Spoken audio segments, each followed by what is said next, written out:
seperti dulu kita coba berpikir ke belakang ya. Kita berpikir ke belakang.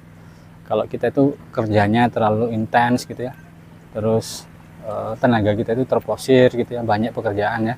Otomatis kan malamnya itu kita tuh merasa capek gitu ya. Badan tuh pegel-pegel gitu. Intinya kalau kita mau tidur bisa cepat gitu. Bahkan ketika kita tuh cuman baring bisa sampai ketiduran gitu ya.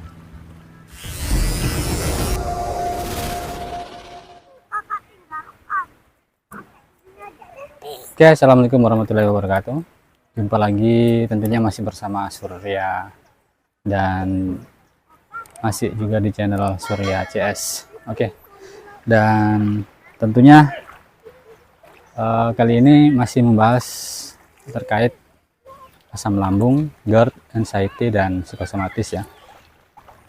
Baik, kali ini saya dan anak-anak berada di salah satu wisata yang ada di Kabupaten Luwu Timur. Ini anak saya yang besar yang kelas 2. Habis ulang tahun dia. Tadi dirayakan di sini. Doanya apa, Nak? Supaya apa doanya? Kalau habis ulang tahun? Biar apa? Biar tambah pintar. Nggak boleh, sudah nggak boleh nakal ya, sudah besar kah? Iya. Nanti hafalannya ditambah lagi ya. Oke. Salam dulu sama teman-temannya Bapak. Assalamualaikum. Assalamualaikum warahmatullahi wabarakatuh. Salam sehat dari keluarga Aceh. Semoga Bapak Ibu semuanya bekerja baik. Iya. Terima kasih ya, ya. Cara main lagi.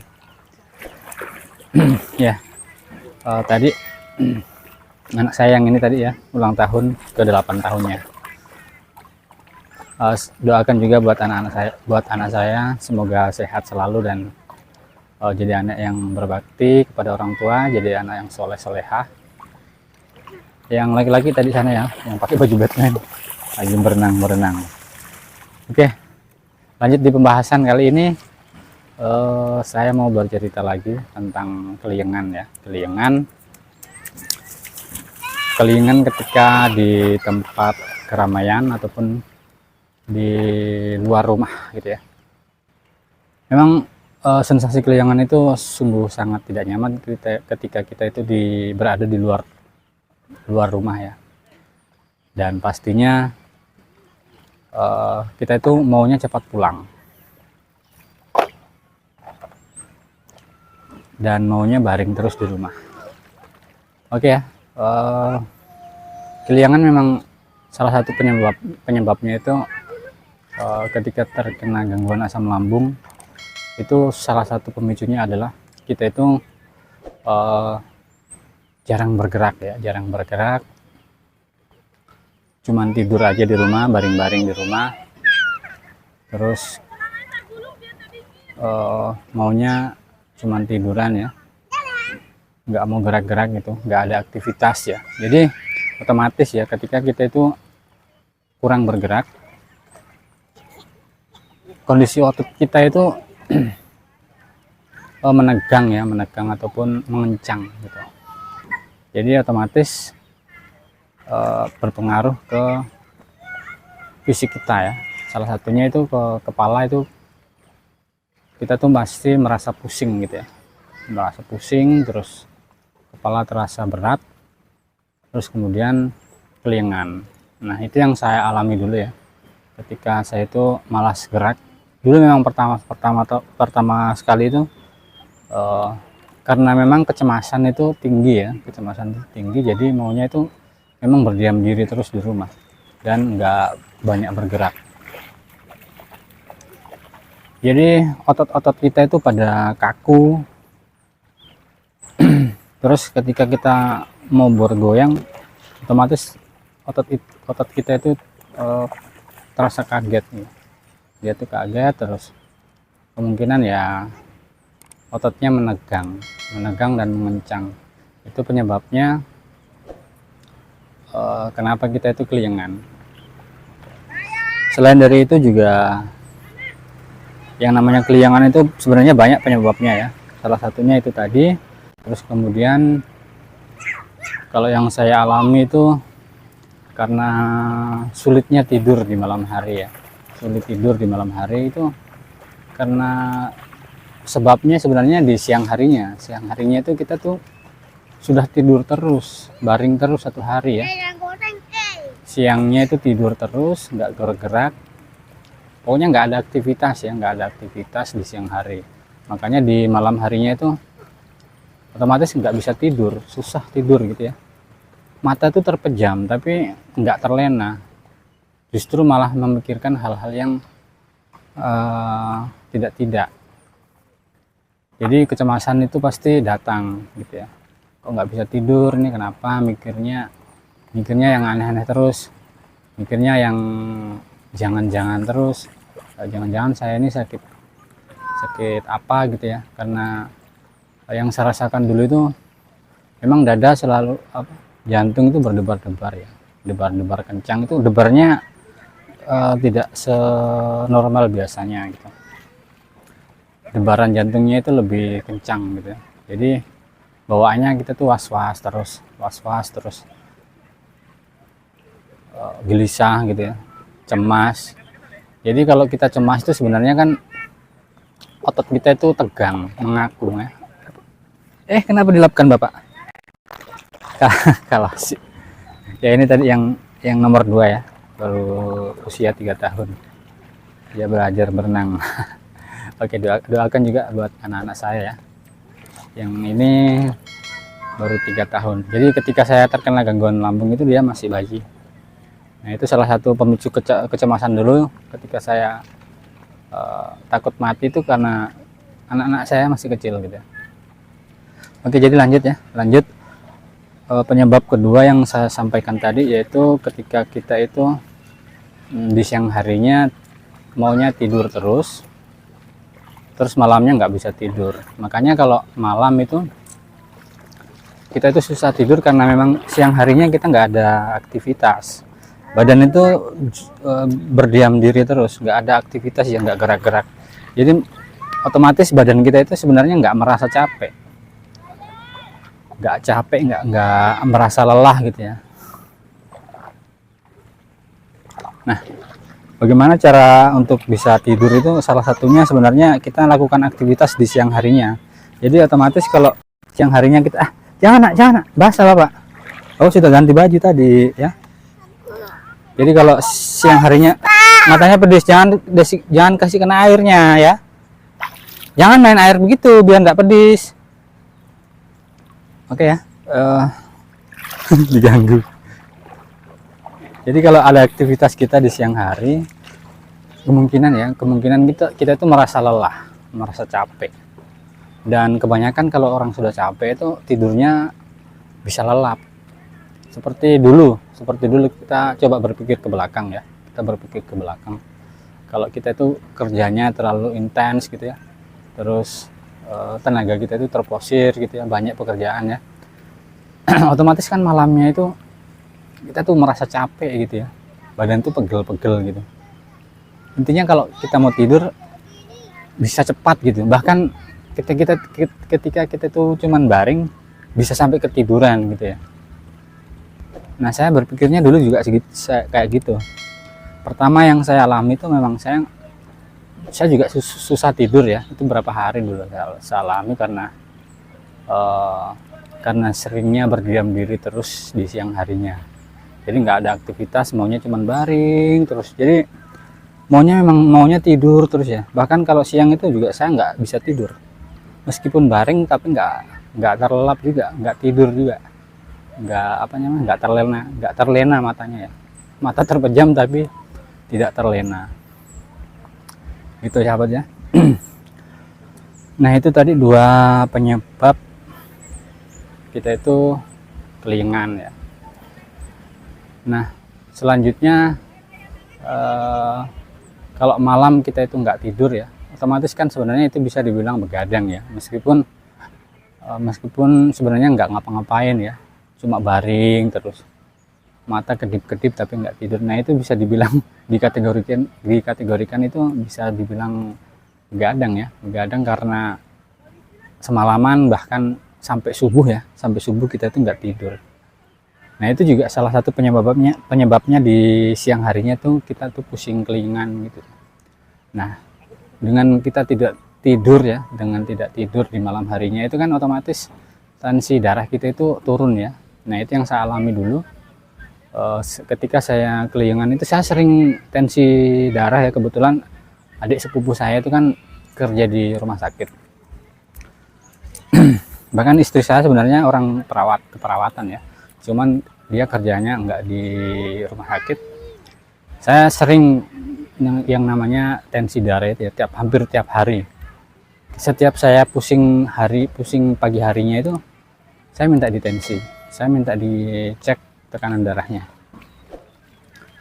Nah untuk memastikan saya biasa kadang ke tempatnya sepupu saya yang kerja di ini ya, di apa namanya, di rumah sakit umum di tempat saya itu di Wotu ya. Saya memastikan memang kebetulan saat itu tensi darah itu memang turun, kadang-kadang 90, terus kadang-kadang 100, maksimal itu 110, 100 ya, 100 per 70.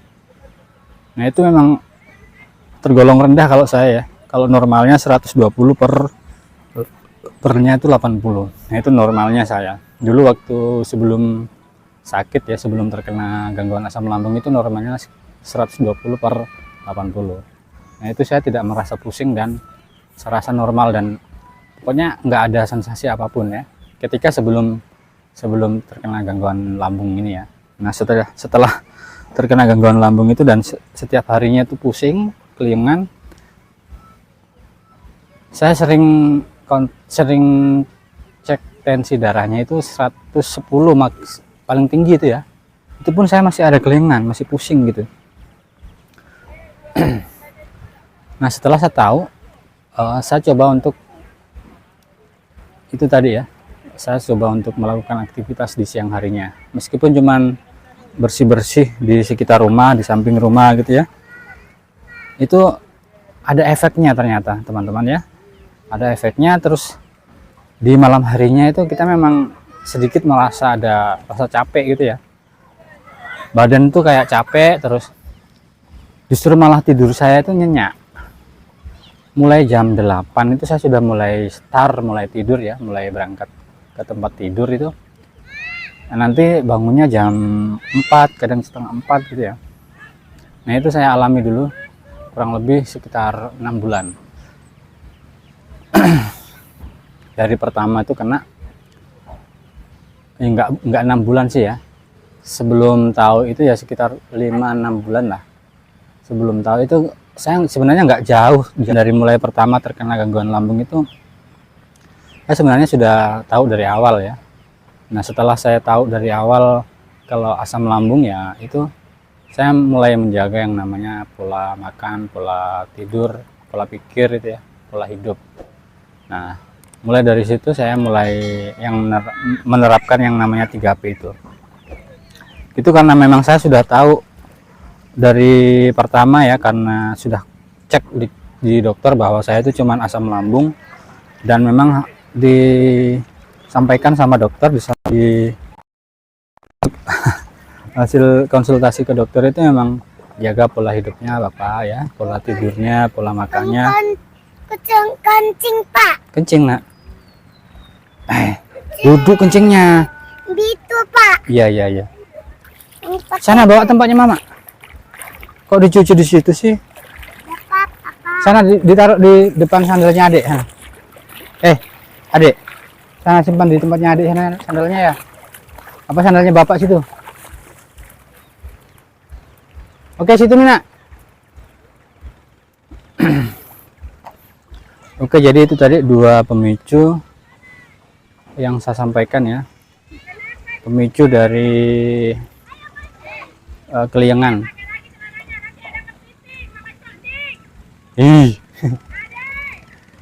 Oke, dan solusinya untuk pemicunya ya, kita kan sudah tahu pemicunya ya. Jadi sebisa mungkin untuk menghindari yang namanya pemicu-pemicu dari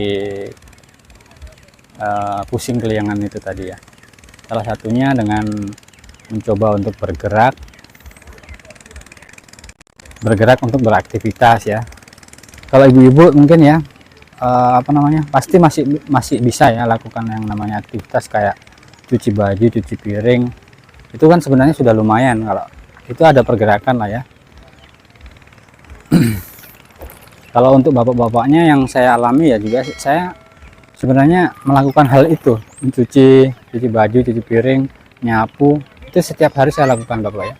Sebelum berangkat kerja itu saya memang masih lakukan hal-hal seperti itu tadi, seperti bersih-bersih rumah dulu sebelum berangkat, jaga anak dulu ya, terus membersihkan anak, mempersiapkan anak, terus dibawa ke rumahnya neneknya. Itu saya masih lakukan terus dari pertama terkena itu. Saya masih bisa lakukan meskipun sedikit saya paksa ya, memang ada saya paksa sedikit. Ini enggak aja bapak enggak berenang, jangan basahi bapak ya. Iya, Pak. Anjing teman kan main. Nah itu tadi ya solusinya, salah satu solusinya untuk bagaimana cara selain kita jaga pola makan dan pola hidup, pola tidur ya, itu tadi kita harus ya, itu sudah termasuk sebenarnya, sudah termasuk pola hidup ya. Untuk menjaga pola hidupnya itu seperti itu sebenarnya. Jadi untuk mungkin, tapi memang nggak secepat itu ya, untuk sembuh dari keliangan itu memang agak lama. Jadi teman-teman itu memang butuh proses yang agak lama. Jadi teman-teman tuh harus sabar ya, karena ini memang membutuhkan waktu yang agak lama gitu. Jadi nggak bisa secepat itu ya, 1 bulan 2 bulan itu nggak bisa, bahkan berbulan-bulan ya. Bahkan sampai sekarang itu saya masih kadang-kadang keliangan karena itu tadi ya, karena malamnya tuh saya sudah sering begadang lagi. Yang jadi poin penting saya sampaikan di sini, intinya teman-teman itu tidak cemas ketika datang sensasi keliangan itu. Nah itu karena kalau kita masih cemas, otomatis otot kita itu menegang lagi, mengencang lagi gitu ya.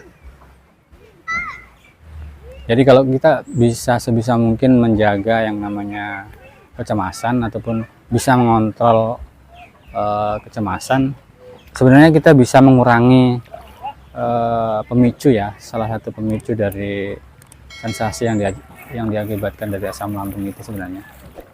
Jadi selain menjaga 3P tadi ya, kita tuh juga butuh asupan gizi yang cukup untuk kebutuhan tubuh kita ya.